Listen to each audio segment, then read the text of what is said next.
I am Stephanie Swanson. I am testifying as a member of and behalf of the League of Women Voters of Texas in support of HJR 59 and we have to separate it out. HJR 59, HJR 1.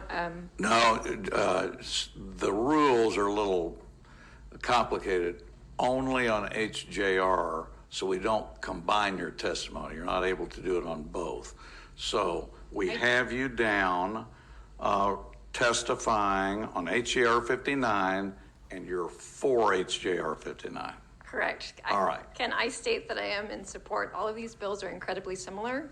No. But I don't want to have to give the same testimony like you said. Understand the instructions. It's kind of complicated.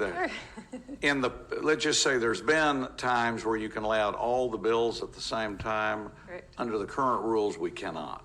Okay. So you have to, but here's what you can do on the other bills. You can provide your testimony on HJR 59, for example, and then on the other bills, you can come up, say your name, your position, and say you want to incorporate your prior testimony, and we will.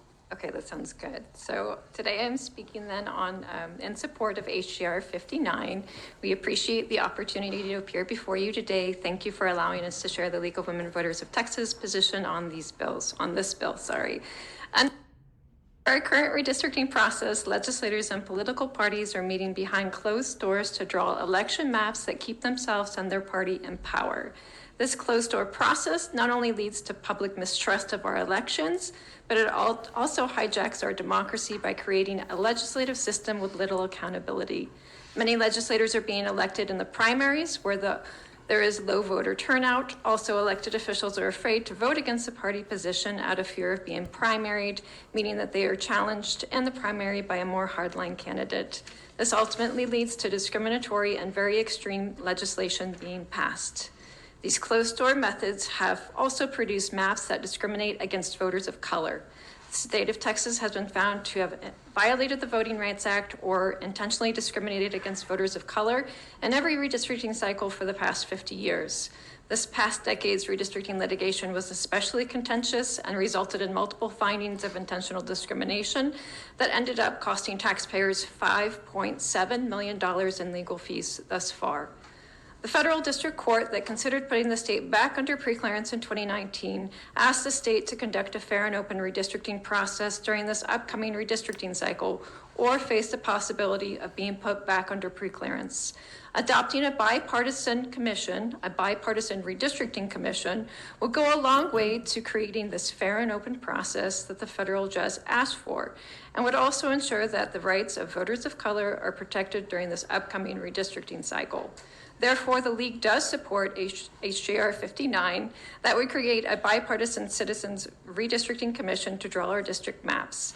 This legislation would reform the redistricting process so that it is conducted in an open manner with real opportunities for public dialogue and feedback.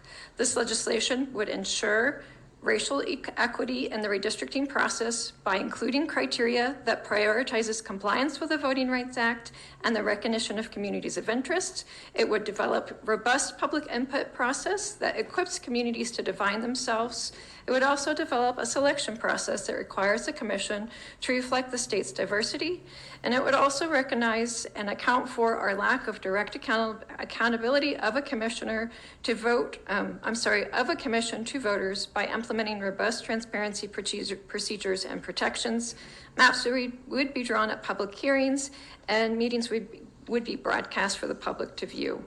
Article 1, Section 2 of our state's constitution defines our Republican form of government as all political power is inherent in the people, and all free governments are founded on their authority and instituted for their benefit. Therefore, the League believes that in order for our election maps to reflect and represent our communities, Texans should have a seat at the table when their maps are drawn.